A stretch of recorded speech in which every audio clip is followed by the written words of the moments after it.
So good evening again. Again, thank you very much for coming this evening. You are very welcome here. Let me just give you a feel for what's going to happen this evening and what order things will happen in. So in just a second, I'm going to invite Jeremy Marshall to come and join me, and we'll talk together for half an hour or so, something like that.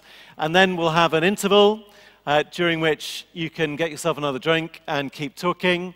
And then after that, I'm going to be opening up part of John's Gospel to look at Jesus' answer to our question tonight, what if I could live forever? So that's roughly where we're going to go over the course of the evening. So I wonder if everyone's found a seat. Jeremy, would you come and join me, please?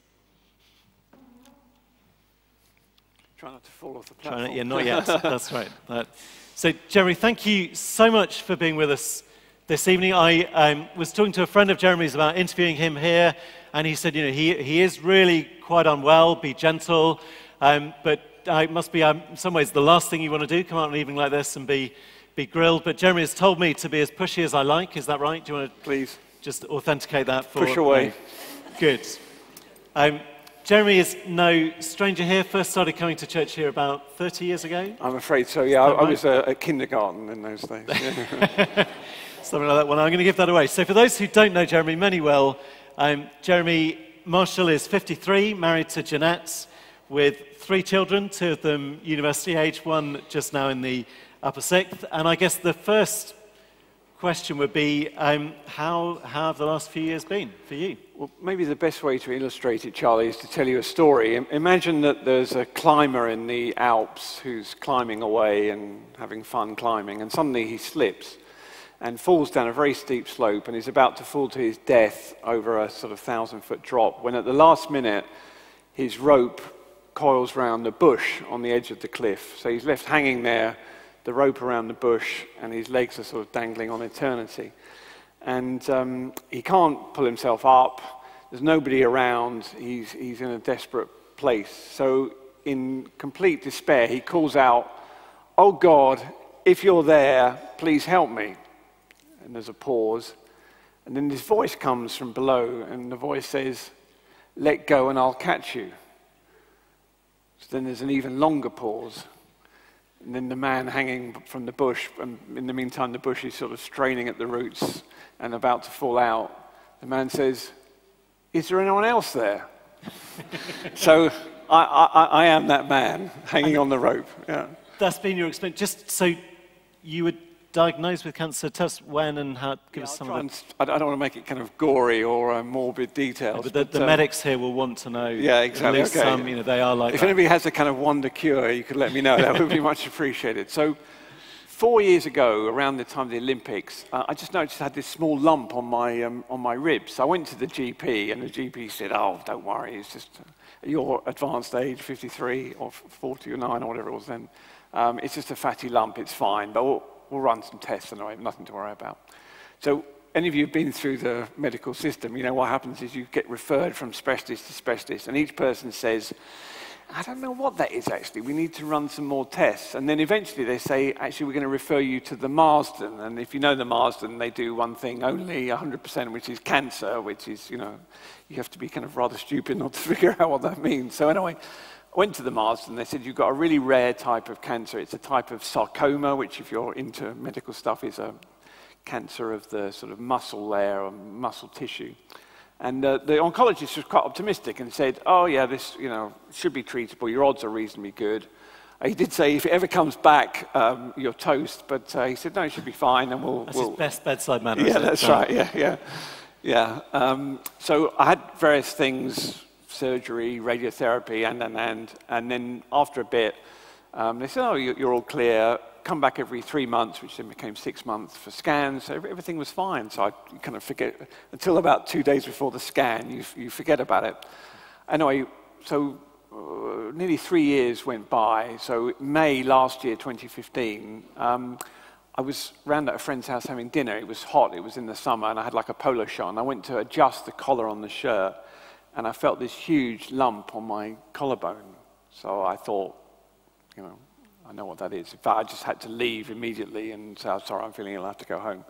So yeah, I went back to the went back to the Marsden, and I'm not quite sure how they missed it in the screening. I decided not to sue them, but so far, yeah, these things happen, and you think hospitals make errors, you should look at banks. But anyway, so the oncologist said after they run the test, said basically, I'm really sorry you've had it.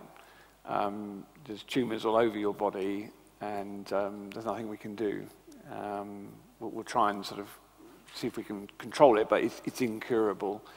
And you've got 18 months to live. And that was how long ago? 17 months. So 17. Yeah. So you said the date they gave you? Yeah, it was the 13th of June. So the 13th of December would be 18 months, which I plan to remind my oncologist. But ring the truth is, with cancer, it's nobody really knows. And also, in the meantime, and I'm enjoying kind of baffling the medics, they've completely changed the diagnosis and said it's not the same type of cancer that I had before. It's a completely different one, also very rare, which is not good, by the way. If you want to have cancer, have a common one, because there's a lot more.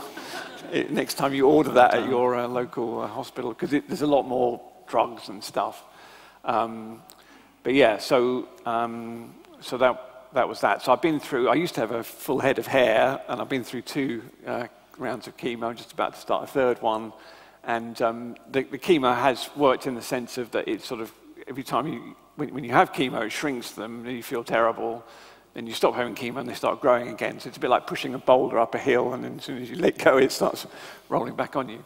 And then just to finish off the kind of whole medical stuff, not so that you all feel sorry for me, my wife and I decided at the end of the first chemo, let's have a holiday of a lifetime. So we thought, let's go to the Galapagos. And en route to the Galapagos, this eye, the retina detached.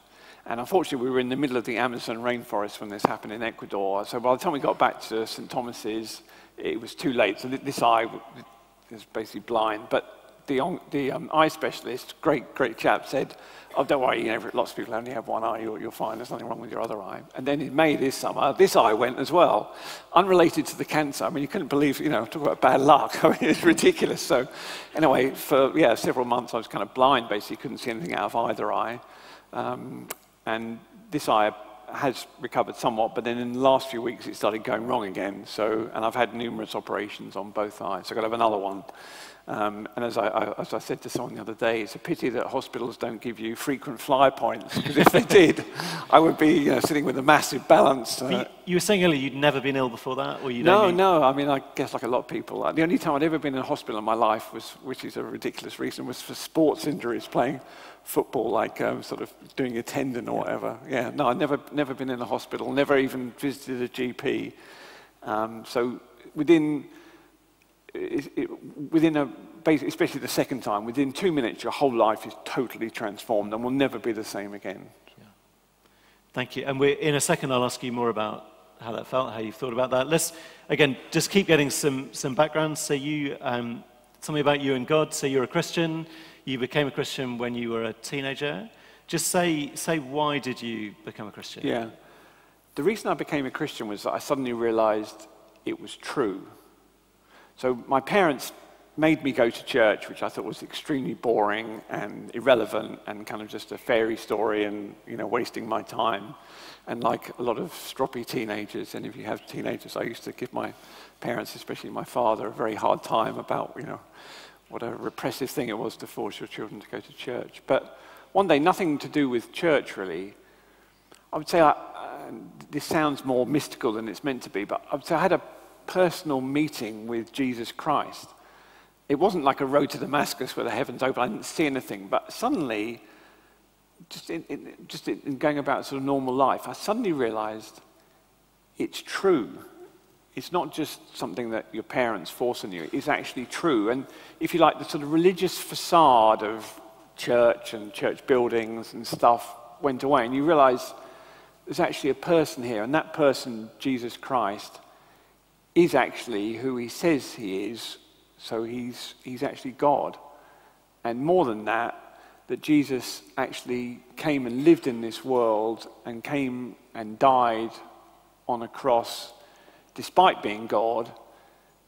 And he could have saved himself any time, but he came to rescue us from the mess we're in. And trust me, I'm in a bit of a mess now, so I appreciate that very much. And more than that, that when he died, he actually also came back from the dead. So within just a few minutes, somehow the reality of Jesus Christ, not just being a person in the Bible, but actually being alive and real here and now, came to me. How that happened, I don't know. And again, it wasn't like some incredible vision or that, anything particularly dramatic happened, but I just came to the realization that Jesus was who he said he was. Thank you. Then I'm going to bring you forward, talk a little bit about your time in the city, your career in the city, because in some ways you're as much an expert on life as on death, maybe more so. You had a long, successful career here in the city. How did you get started in the city? How did that happen? Well, I think it was an accident, first of all, probably like for a lot of us. So I went to the local bog standard comprehensive in a place called Hemel Hempstead, which any of you know, Hemel, it's not the world's most exciting town. No insult to anyone from Hemel Hempstead, but then somehow, I think probably through some sort of accident of administration, I ended up in Cambridge, and then you go on the kind of graduate milk round. So I worked mainly for Credit Suisse for 20 odd years, mainly in private banking, which is an interesting field. So I used to run the UK private bank for Credit Suisse, and also worked for about 10 years in Switzerland. And then about 8-9 years ago, I was at my desk and got a phone call from a headhunter who said, would you be interested in working for C. Hoare & Co? And so I explained earlier that maybe not everyone will have heard of Hoare & Co. So I used to work for a private bank. I used to work for Coutts, not for very long. And that's where the Queen banks, Coutts. But that, compared to Coutts, your bank was more exclusive, is that right? Well, we felt very sorry for both the staff and especially Her Majesty. Because obviously Coutts is owned by us, basically. It's owned by the taxpayer. So then the Hoare's is owned still by the Hoare family. It's maybe an unfortunate name. I've heard every joke you can possibly imagine, and that won't be repeated. But no, it's owned by 8 family members who are about 340 years on from the founding of the bank. And they're on the 11th generation of family ownership. The family are great fun. They're such good people. The word private doesn't even begin to start it. They don't advertise. We don't advertise. Just keep a very low profile. The family also have, which is very unusual, unlimited personal liability, which, as they cheerfully say, means down to the shirt on their back. So they're the only bank of that type in the UK. That means if the bank goes under, they are personally liable. And were you invited to join them in that arrangement? No, fortunately not. Okay. To my wife's great relief, yeah. So it was really a great place. I stepped down as CEO when I was ill. I was the first non-family chief executive, but it was great fun, and the fun really came from the family. Any of you, has anyone here been to Stourhead in Wiltshire, which is, I think, the second most visited National Trust property? That's their family seat. One time, Henry, who's the family's patriarch, was going on a tour around, and somebody asked the guide, so what happened to the Hall family? To which the guide said, they all died out hundreds of years ago. To which Henry said, oh no, we didn't. So that's very much their spirit of sort of still living the spirit of the founder. So I'm not going to ask you how much money you need to get an account, but an orderly queue at I don't think you would qualify, Charlie. Right. Sorry. Unless curates at St Helens get a lot more than I think. Right. Well, there's people here who can make that happen. So over your career, you've worked with a lot of people. You've managed clients' money. You've seen successful people making the most of what the world has to offer. I guess. Tell us about life. So does that make people happy? Is that what life is? Yeah. No, on the business side, before I was doing private banking, I used to run strategic planning for Credit Suisse. So I worked with people who probably lots of you have heard of, like Ozzie Grubel, Joe Ackerman, Brady Dugan, Stephen Hester, and others, who are all very, very impressive people. The main thing I would say from working with people like that is it's really, really tough at the top, especially in banking. And some of you may think about right too, with all the sort of crimes that bankers get up to. But people make huge sacrifices to become CEO of a big global bank. And when they get there, and often, not always, but often it means, divorce and all kinds of family issues, because it's relentless, the pressure to be CEO of such a big organization. And there's always, in any big global bank, there's always something going wrong somewhere. And when it goes wrong, the friendly regulators tend to take a dim view and kind of come piling in with their size 12 boots. So a lot of people at the top, in my experience, when they get there and they've devoted their whole life to climbing the greasy pole, when they get there, they find it's not nearly as rewarding as they think it would be. And somebody said, which I think is true, that all careers end in failure, which if you think about it is true. Even the most successful person, we were talking about that earlier, I would say when I joined the city in '84, the firm everybody died to work for was S.G. Warburg. Some of you are old enough to remember that. And that was founded in about 1950 by a guy called Sigismund Warburg, who was a really remarkable man who was a Jewish refugee from Nazi Germany. He founded this firm, and it revolutionized the city, and it was absolutely the place everybody wanted to work. But within a couple of years of his retirement and then death, the firm had collapsed, and it was taken over by what's now UBS and completely disappeared. And I wouldn't be surprised if a lot of you have never even heard of it. So this idea that it's either, really rewarding to be at the top or that you leave some kind of legacy is just not true. And it's a lie that being successful in a career will make you happy. It will not. Failure is success at things that don't really matter. Failure is success at things that don't really matter. And the city, if you're starting out, puts you up this ladder and says, climb the ladder, you will be happy. But it's not true, you won't be. So maybe some of you think, well, yeah, actually, I don't want a big career, but what I'd really like is lots of money. And obviously, there are things you can do in the city which don't have a particular kind of career profile, but where you can become very wealthy, hedge funds and other things. And that's what I spent most of my career dealing with. And I'm not saying money is a bad thing or that we should all sort of become monks and live off bread and water, but some of the most miserable people I've ever met have been very, very wealthy people. And money solves some problems, but it brings others. And I would say the most, not always, and you get some people who are very good at dealing with it, but many wealthy people have problems in their families, especially the Hoards are very good at managing family dynamics, but lots of families are not, and you typically get a situation where you have a patriarch who's made all the money, and then they try and control their children, and the children rebel or get into alcohol or drugs or all sorts of things, and the family just ends in a massive internecine warfare, and it's just full of bitterness and anger. So if you're here this evening and you're thinking, if only I had a promotion, if only I was in XYZ job, or if only I had 10, 20, 30 million in my bank account, I'd be happy, I can tell you from personal experience, it's not true. And you knew that while you must have had some ambition, you must have had... yeah, no, I did, yeah, plenty of, yeah, I'm afraid so. This is a good place to confess your sins, isn't it, really? Yeah. We should have one of those, kind of curtains in front. Is that bad ambition? But you knew it was all House of Cards? No, I didn't, no. No, definitely not, Charlie. No, when I was starting out, even though I was a Christian, I was highly ambitious, too ambitious. I really annoyed the hell out of my wife. In my late 20s by just working crazy hours and coming in at 2 in the morning, and some of you will recognize that. And I regret that. I have apologized about 4,000 times for doing that.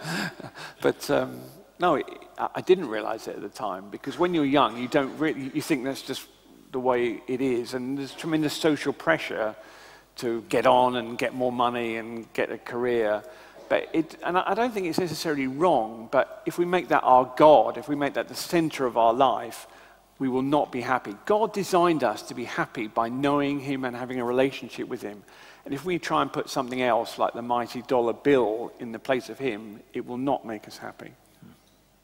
Thank you. Let me move on, I guess, I suppose we all know that we are mortal, but I think you probably know that more than most. How does a Christian think differently about death, about what happens after death? Yeah, first of all, I'm a Christian, and I'll talk about that in a minute, but facing death is really difficult. I don't want to give some kind of glib answer here that everything's fine and I'm kind of smiling around. I'm not. I want to live. I don't want to die. I'd much rather live. And I'm really happy to be alive, actually. It's good. Every day I wake up and think, thank you, God, I'm alive, and obviously I feel all right, apart from days when I don't feel all right. I think the key thing as a Christian is, do you trust God? So there's a story in the Bible where Jesus is going across the lake of Galilee with his disciples, most of whom were experienced fishermen. And Jesus, who Christians believe was fully God but also fully human, is fast asleep on a pillow in the boat. And this tremendous storm blows up. And these are experienced fishermen, but they're basically just, panic-stricken, and they're facing death right there, that we're going to drown. And they shake Jesus and say, "Wake up, don't you care? We're going to drown." And Jesus gets up and rebukes the storm. First of all, and says, "Be still."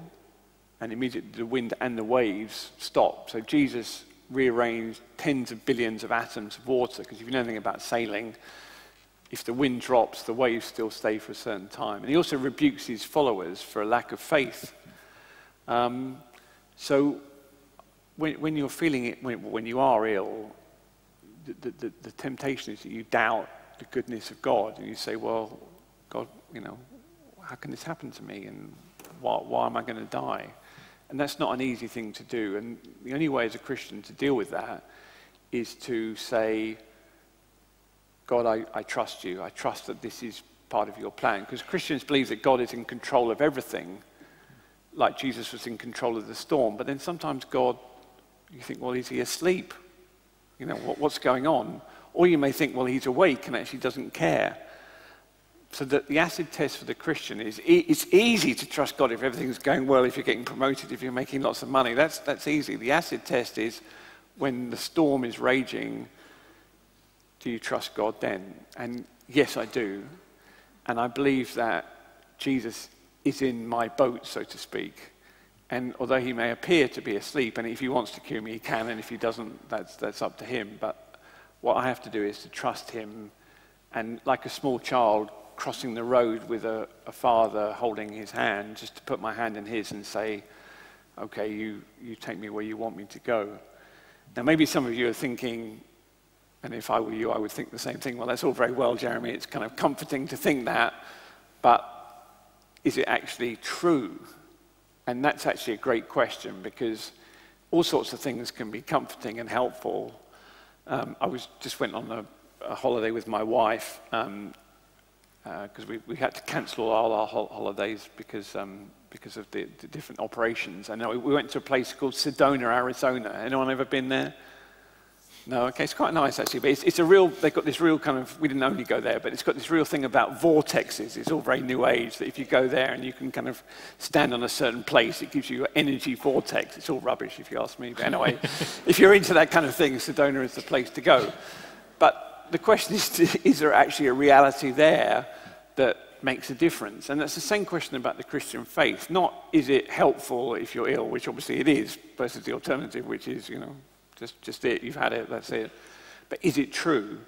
And I really believe with all my heart that the Christian faith is true, and that there is more to come. And the reason I think that is because, and I was convinced of it before, but I'm even more convinced of it now.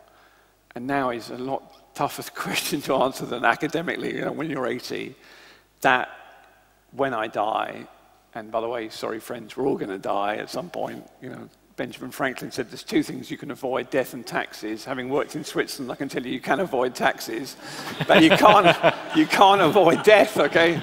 The death rate in this room is going to be 100%. I'm sorry. If any of you think you're immortal, then you might want to check out afterwards. So the Christian believes that this life is but like kindergarten. It's just a brief period, and if we trust in Jesus and we believe in him, that we will go to be with him when we die. You were saying earlier when we were talking how different that is to what most of your friends who don't believe in God, what they say when you tell them how ill you are. Say a bit more about that. What's the sort of normal British reaction? Yeah, embarrassment, yeah.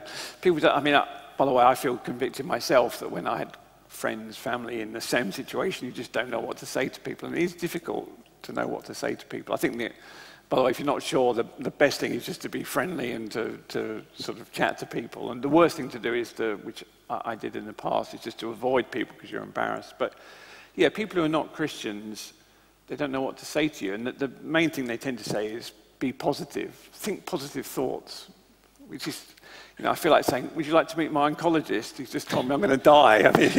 I can think as cheerfully as I like, but it's not going to change his diagnosis.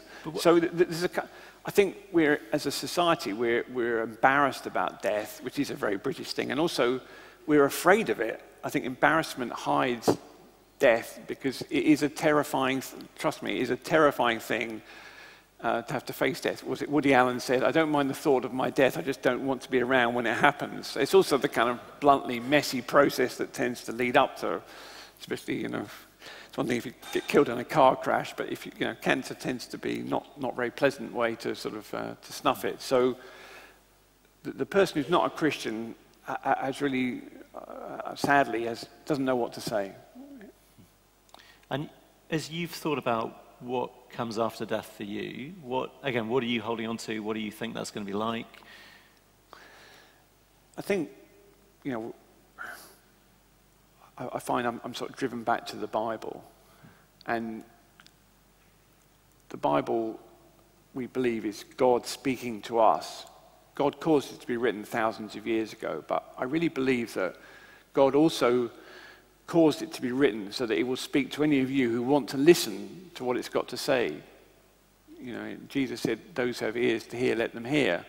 So the Bible is speaking. The question is, do we want to hear? What does the Bible have to say about death? Well, it's not God's design for the world. Death came into the world because of our sin. And God will and has defeated death. That's why he sent his son into the world to rescue us from death and evil. And for me, the most convincing proof of the Christian faith, and one that is, again, of kind of tremendous relevance to me right now, is that I really believe that the only logical explanation for what the Bible says is that Jesus, as he said he did, actually did rise from the dead. And if you want to study the original sources, 4 Gospels, you can do that. I'm sure lots of your friends, if you're here and you're not a Christian, would be happy to do one-to-one Bible reading with you and just go through, say, John's Gospel and try and understand what happened. But Jesus didn't have to die. He was God. He could have saved himself any time, but he deliberately submitted himself to death and then came back. So death is a terrible enemy because it's like a precipice, like my Alpine story, which everybody eventually falls off and nobody knows what happens afterwards. But actually one person did come back. Now other people in the Bible were raised to life, like Lazarus and others, the widow of Nain's son, but they all died eventually. But Jesus came back from the dead, thereby proving that he was God. So and again, this may sound a bit kind of weird, or I know I'm going to tell you anyway, but whether you think it's weird or not, that's tough. So I feel since I've been ill that again, not in a sort of supernatural way that I'm seeing visions. I can't really see much anyway, visions or anything. I can't even see it. I keep tripping over the pavement, so I can't see well enough. But the reality of Jesus Christ today, on the 7th of November 2016, is really powerful, and it can be for you as well. All you have to do is to say, "God, if you're there, speak to me." And often God speaks to us through his word. And when I was having radiotherapy a while ago, radiotherapy is really boring because you have to lie there completely still for about half an hour. And if you move a muscle, then they have to start the whole stupid process all over again. So it's very dull. Anyway, so I was lying there and I thought, I'll memorize a psalm, being a bit of a sad character, just to kind of keep me amused. And as I was lying there, I was going through Psalm 34. And in my mind, I came across Psalm 34, verse 5, which says, "Those who look to God, their faces are radiant." So I thought, that's funny. I'm having radiotherapy. I've got a radiant face. So I started laughing. The radiographer said, "No, don't laugh. You're ruining the tracking system." But I felt that was God speaking to me and reassuring me that, I'll never leave you or forsake you, that I'm with you, and that when you die, I'll take you to be with me. So that's what I believe, and that's what I recommend to you. Because, sorry, each of you is going to be one day sitting here. I hope you all live to 100 and never have any illness, but that's not the way life is. I thought I'd live till I was 90 or something, and suddenly here I am telling you about all my various interesting illnesses. So each of you, I'm sorry, will be one day here. So please, friends, take the Lord Jesus with you. He offers a way out of death. Being a Christian is not an insurance policy. I can't suddenly pull out, the policy and say, I'm a Christian, I'm not going to die. No, it doesn't work like that at all. But what Jesus says is, I will never leave you or forsake you. I'll be with you. And I have been through death and I've come back Jeremy, thank you. I think that's a great place to pause. Jeremy, thank you very much. We'll take a short break now, but I wonder, could we just show our appreciation, Jeremy, for coming and speaking? Thank you.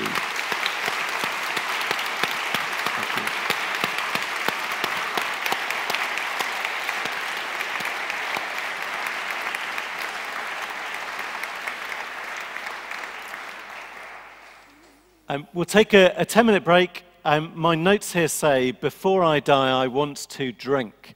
I think that let's have those in the right order. So please do find yourself another drink. But then you might like, during the break, to talk about things Jeremy has said. That'd be a great thing to do. But also, you might like to say what your answer would be to the question we've been asking everyone. So before I die, I want to, what would it be for you? What would make life worth it, make life full? So 10-minute break. Please do help yourself to another drink, and I'll be back up in about 10 minutes. Thank you.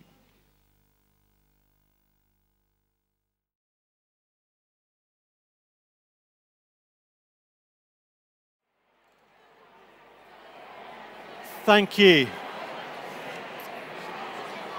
And could I ask you, if they're still on your chair, to pick up the copy of John's Gospel that is there on your chairs. John's Gospel is a record of Jesus' life by one of his disciples, the things that Jesus said and did. And Alicia is very kindly going to read for us from page 33. If you turn to page 33, Alicia, coming up. Alicia works in the city here and comes to St. Helens, and is going to read at the bottom of page 33. You'll see where it says, "I am the resurrection and the life." So Jesus addressing some of these questions we've begun thinking about this evening. Alicia, thank you. Can you hear me okay? Okay, good. Now, when Jesus came, he found that Lazarus had already been in the tomb 4 days.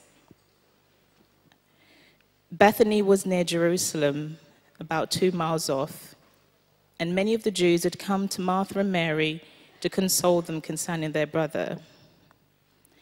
Now, when Martha heard that Jesus was coming, she went and met him. But Mary remained seated in the house. Martha said to Jesus, "Lord, if you had been here, my brother would not have died. But even now, I know that whatever you ask from God, God will give you." Jesus said to her, "Your brother will rise again." Martha said to him, "I know that he will rise again in the resurrection on the last day." Jesus said to her, "I am the resurrection and the life. Whoever believes in me, though he die, yet shall he live. And everyone who lives and believes in me shall never die. Do you believe this?" She said to him, "Yes, Lord, I believe that you are the Christ, the Son of God, who is coming into this world."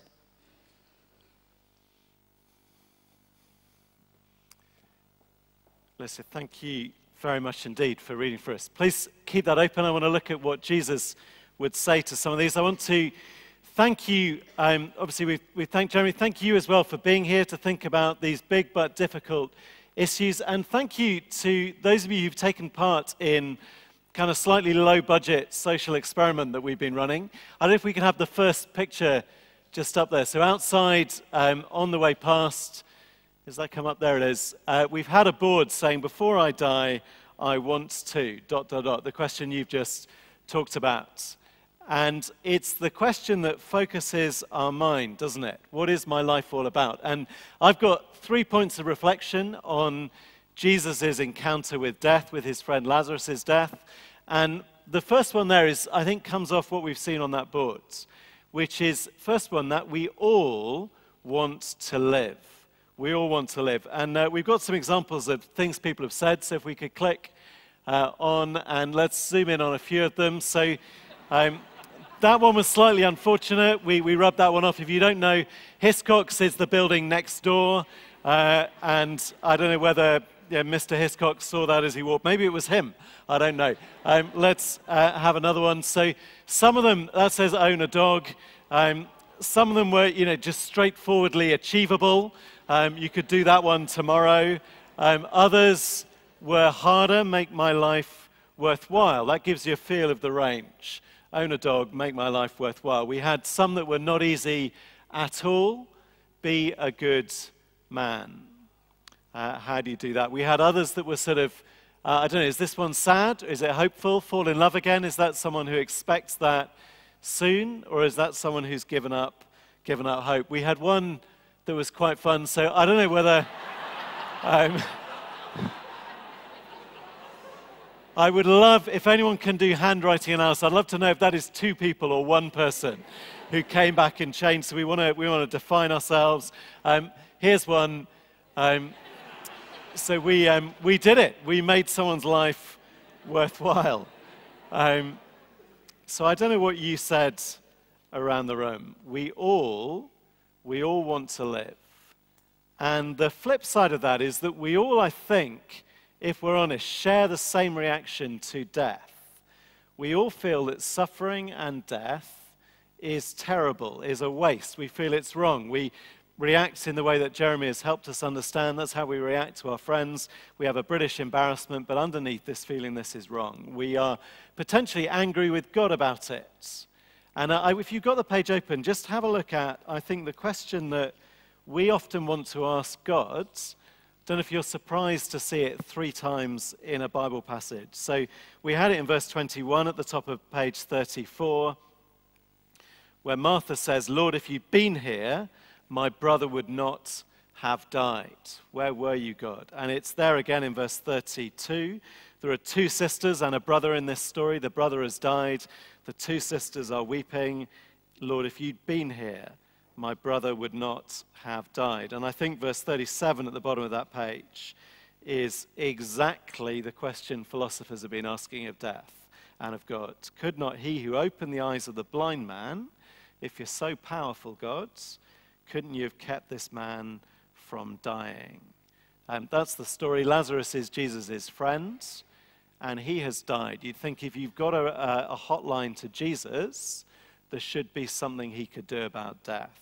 And we feel death is wrong. And Jesus agrees. That again, I don't know if that's a surprise to people here.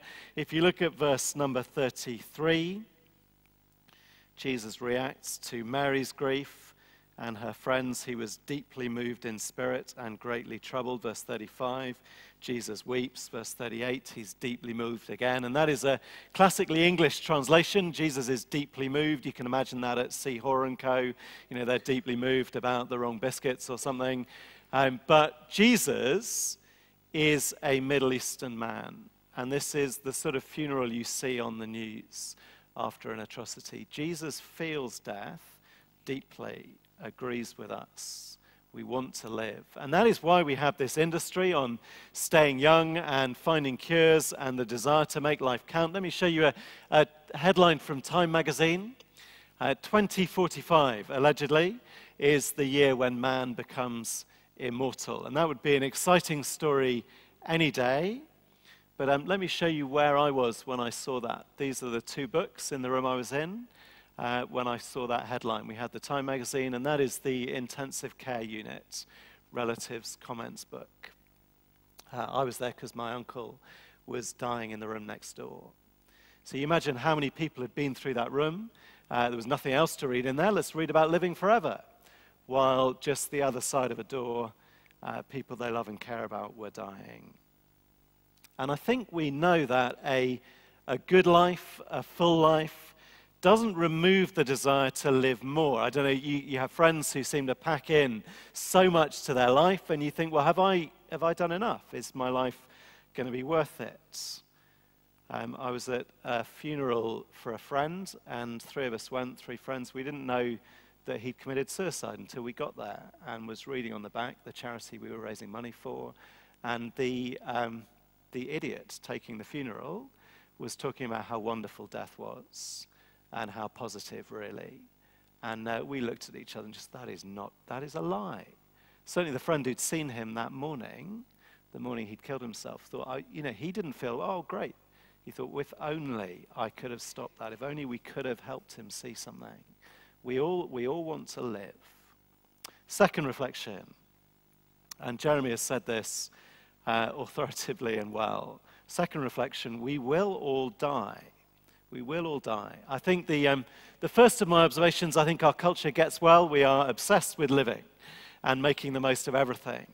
But the second one, our culture is very bad at. We will all die. You could say that our culture is systematically hiding from the most important reality, the most important thing about us, and our greatest pain. Someone on the BBC recently pointed out that only 3 generations ago, by the age of 30, you'd have seen about a dozen deaths. You'd have been involved with them. You'd have known what was happening. You'd have seen it. Whereas now, it is hidden, it is managed, it's behind curtains, it's where professionals, and some of you are the professionals who deal with it, but for most of us, it's hidden away. I listened to a radio interview with a hospital chaplain, and her job was to rush to the bedsides of dying people to pray with them. And she said, nobody will give me a straight answer. She said she'd be rung in the middle of the night by ITU nurses, by people whose job is to deal with people who are dying. And they'd say, you must come. And she'd say, why? Say, well, so-and-so is not well. So well, if they're not well, I'll come in the morning. No, they're very sick. I think even if you work in ITU, you couldn't say the word dying, even though that is where we all will be. And because we hide from death, I think that means we don't know why we're dying, and we don't plan for it. See, for Jesus, death is not something to hide from. For Jesus, and Jeremy said this, death is an enemy to confront. So we left Jesus with tears rolling down his face, weeping, Middle Eastern man at a funeral, but so far you might say, he has been, no more use than your auntie at a funeral. You pass the man a tissue, but otherwise he's not been much use. But pick it up after verse 37. As Jesus, deeply moved again, he comes to the tomb. Back in verse 34, his reaction is, take me there. Where have you put him? And that is an unusual reaction to death in the way Jesus means it. We're told earlier in the gospel, Jesus was sent into the world so that people would not perish. Jesus is on a search and destroy mission on death. And our culture hides from the reality of death, but in Jesus' teaching, death is no surprise. And it's no surprise we hide from it either, because not just the horror of it, but Jesus says that death is related to our responsibility. Jeremy said it's because of our sin, that the death I will face one day, that you will face, is my fault. It's not how God intended things, Jeremy says. That it is to do with our rejection of God, is in fact the only reaction a holy and perfect God can make to the way that you and I live our lives. I am responsible for my death. It is the right response of a good God to me. And you may well have questions about that. Please come and find me at the end. I'm not planning to run away. I think, would you at least notice that Jesus' worldview is a coherent explanation for 3 unavoidable truths in our world. There's the one that we all die. There's the one that we all hate that. We feel death is wrong. And there is also just the mess our world is in. The disarray our world is in, and the evil in our world of the kind that you'd think a good God would be concerned about, would want to do something about. Well, the Bible says that our short life expectancy, our short lifespan, is a message about the condemnation and anger from God that waits for us after death. That is the real death, not non-existence in Jesus' teaching, but a conscious experience of the anger of God. And because we hide from death, we never get the chance to think about why. Why am I dying? And also, we never get the chance to plan for it, which is crazy, isn't it? And I don't mean the sort of classic FM, is your funeral plan in place adverts. I mean planning properly for what it means, giving serious time to it. We plan for all sorts of things, don't we? Pensions, I guess, around here. There's people in that industry, life changes. My mum has a 20-year death plan. My mum is 84 this year. She has a 20-year death plan. She's kind of halfway through, which involves gradually moving to a smaller house and moving out of the village and into the town. And she's currently, you know, the eyesight is gone, basically, but she's still driving, so that is slightly alarming. You know, kind of, do you want me to drive you to the shops? No, I'll walk, thank you, Mum. But her plan, and she's visiting the kind of the nursing homes, and, you know, people think she's there to be kind to the people in them. She's not. She's shopping. She wants to know where she's going to be, and that is, I think, enormously wise and enormously kind. She was fed up with her mother, who, you know, made crazy choices about where she wanted to live, and you're going to have to drag me out of here. My mum is ready for the next 10, 20 years. But we don't plan so well for what comes after we die. Or we don't give it the same kind of serious thought we would give even choosing a new car. The daughter of my uncle, my cousin, when we were talking in the ITU residence, whatever it is, relatives waiting room with the magazine, she said, I just think what happens after death is just such a wonderful adventure, isn't it? There's that positivity again. And I didn't say, because I don't think you say this to a daughter while her father is dying, but for us, how do you know?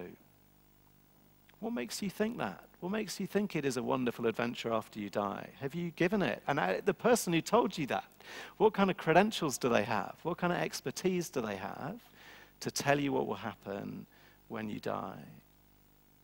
And that's where I want to go with our third reflection. So we all want to live. We will all die. But third reflection, with this passage open, you can live forever. You can live forever. That Time magazine isn't just a kind of science fiction dream and a goal. It's not just a slightly unhappy coincidence in a waiting room. It is what Jesus offers. It's shot through this story. I hope, please, you'll keep these. Please take these away. Read them again, as Jeremy encouraged you to. Ask God to speak to you. And the Christian claim is that he does in this book. But read this story in John 11, and you'll see shot through it that Jesus relates to death differently to other people. So back before we read verse 11, verse 12, he talks about death as if it was a sleep that he could go to Lazarus and wake him up from it. And again, depends slightly how teenage your children are, whether you kind of think that waking someone from sleep is an easy thing or a hard thing. But Jesus, for him, that is how he sees your death. Like a kind of comfy lie-in, early night and a comfy lie-in, and then he'll wake you up. Or verse 17, as he goes there, he is 4 days late, but he still goes, and he marches, he meets Martha, he meets Mary, he says, take me to the tomb. And he goes there, verse 38, he says, 39, take away the stone. And Martha, she is the practical one in this family, always through the Gospels. And she says, don't take away the stone because of the smell. Again, it's maybe slightly more biological than you were hoping for this evening, but it's a hot country. Lazarus has been dead 4 days. That's why you rush a funeral in a hot country. And Jesus has total confidence in the face of a rotting corpse, which is what you and I will be one day. And they've said to him, if you were here, Lazarus would not have died. And Jesus' point is, I'm here now. And the opportunity is not missed. I want to draw your attention to verse 25 and 26 particularly. I think it's at the heart of what Jesus is teaching here. Jesus said to Martha, I am the resurrection and the life. Whoever believes in me, though he die, yet shall he live. And everyone who lives and believes in me shall never die. Do you believe this? Do you see how personal it is both ways? How personal it is about Jesus. I am the resurrection and the life. Again, if your surgeon walked into the ward saying that, you'd think, he was a little bit too big for his boots. I am life. Jesus, that is just a factual CV job description for him. I am the resurrection and the life. It's personal for him. And he offers it personally to Lazarus, to Martha, but it says whoever believes in me, though he die, yet shall he live. Do you believe me? Do you believe this? Jeremy said it comes down to whether you trust God, whether you trust Jesus. And life in John's gospel, in Jesus' teaching, is not sitting on the clouds and being bored. It's not like being locked in church forever or whatever you think it might be. It is about fullness of life. It's about all the things people have been writing on our boards. It's about all the things you want to do before you die, but done better and done properly. I'm told that we are, if you're born this year, you'll live to 80 if you're male and 83 if you're female. But the key number they're now talking about is the healthy life expectancy. And those numbers are 63, 64.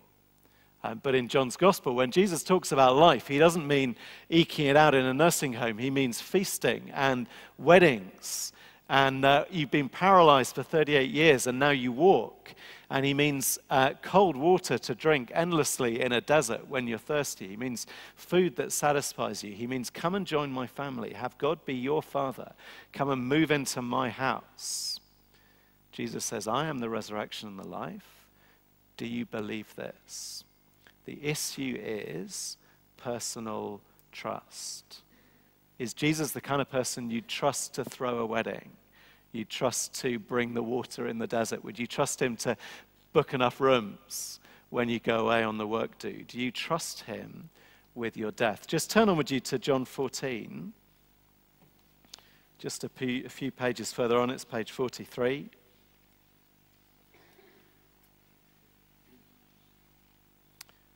Where Jesus is the night before his own death.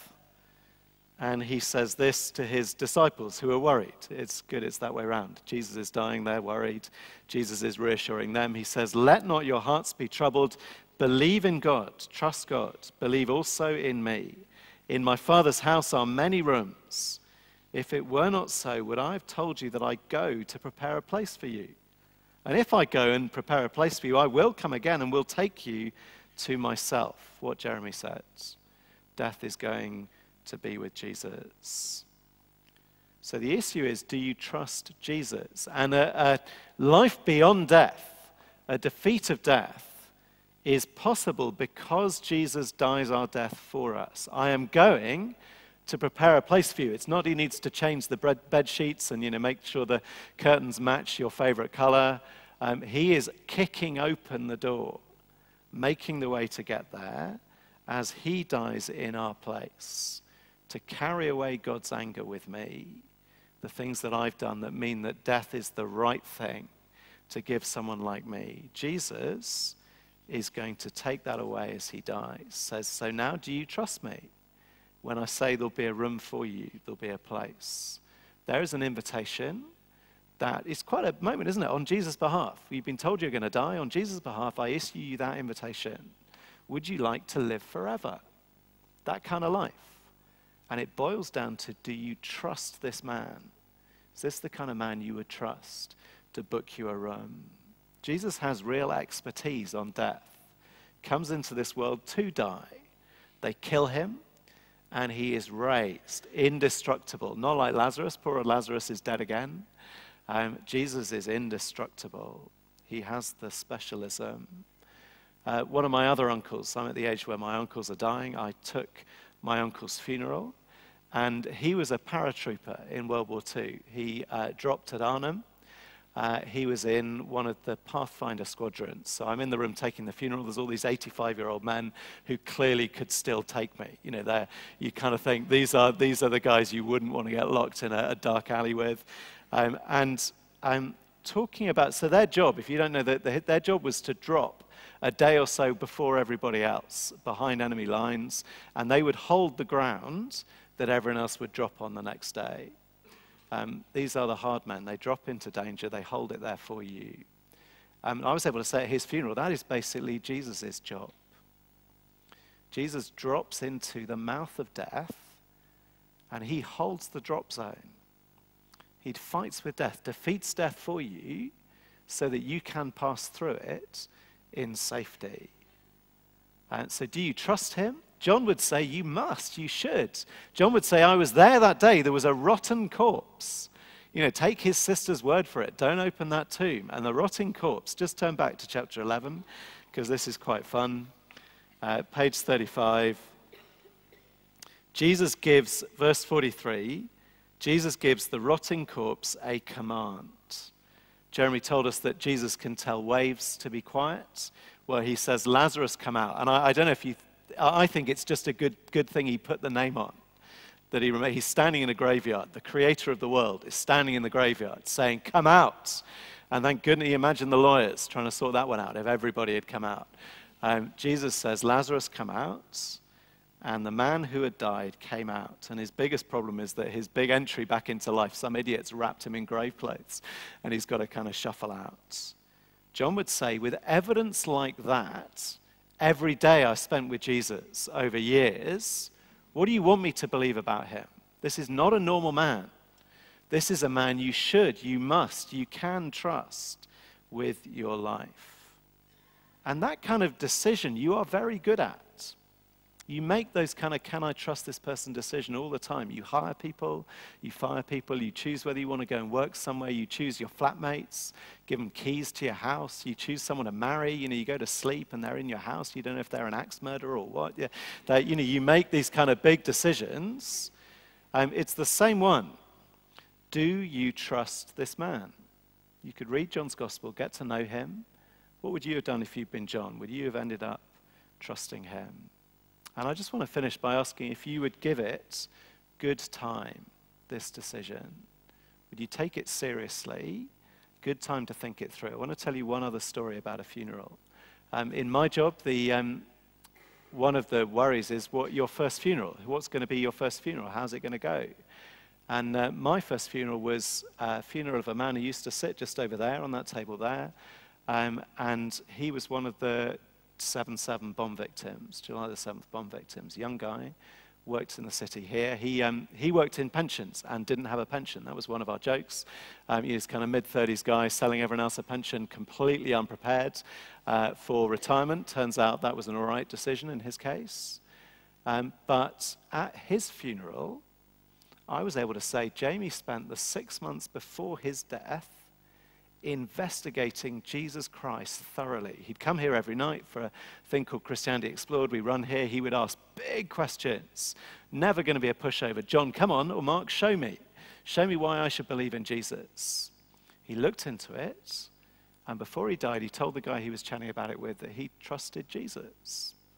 So at his funeral, I was able to say, he has Jesus' promise. I am the resurrection, the life. Whoever believes in me, even though he dies, will live forever. And I want to suggest it's worth your time to do some of the things Jeremy recommended. Take this away and read it. Or we've also got, you'll find out by the door, Jeremy suggested reading it with someone else. There's something here that would help you do that.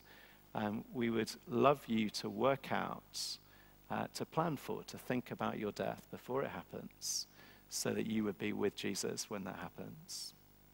Thank you very much for being here this evening. Thank you. I hope you'll stay for a long time. I hope you'll be able to stay and chat.